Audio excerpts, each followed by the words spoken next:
জরাজীর্ণ বাড়ি ভাঙা যখন শেষ পর্যায়ে ঠিক তখনই বেরিয়ে এসেছে এমন চিত্র। সুড়ঙ্গ দাবি করছেন স্থানীয়রা। আসলে কি তাই?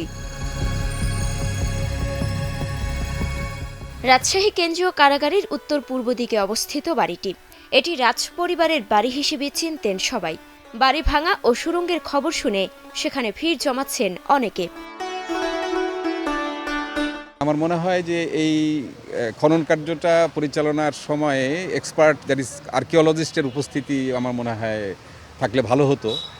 বলা যায় না এখানে কোনো পুরনো ইতিহাস লুকায়িত অবস্থা থাকতেও পারে এবং অনেক নতুন কিছু তথ্য বা নতুন কোনো কিছু আবিষ্কার হওয়ার সম্ভাবনাও হয়তো বা এখানে আছে বলে মনে হচ্ছে। প্রায় ১৫০ বছর আগে এই বাড়ির মালিক ছিলেন বিঘাপতিয়ার রাজা হেমন্ত কুমার রায়ের ছেলে সন্দীপ কুমার রায়। ১৯৮১ সালে বাড়িটি অর্পিত সম্পত্তি ঘোষণা করা হয়।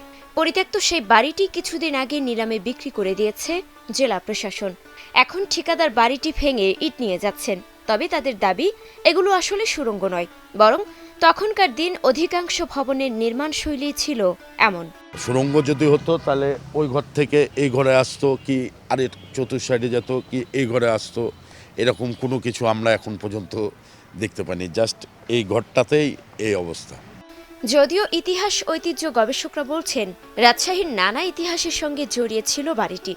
নিলামে তুলে এভাবে ভেঙে ফেলার আগে বিষয়টি বিবেচনায় নেওয়ার প্রয়োজন ছিল প্রশাসনের।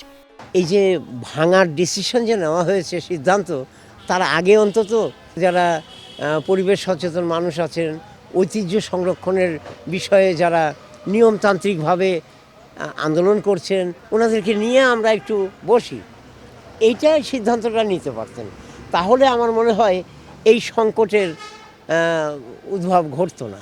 ভবনটির গুরুত্ব জানতে প্রত্নতাত্ত্বিক অধিদপ্তরকে চিঠি দিয়েছে জেলা প্রশাসন।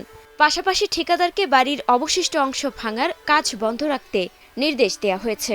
পরীক্ষা নিরীক্ষা করে যদি এই স্থানটির কোনো প্রত্নতাত্ত্বিক ভ্যালু থাকে তাহলে প্রত্নতত্ত্ব অধিদপ্তরের আওতাভুক্ত যেভাবে এটাকে সংরক্ষণ করা যায় সেভাবে আমরা ব্যবস্থা নেব।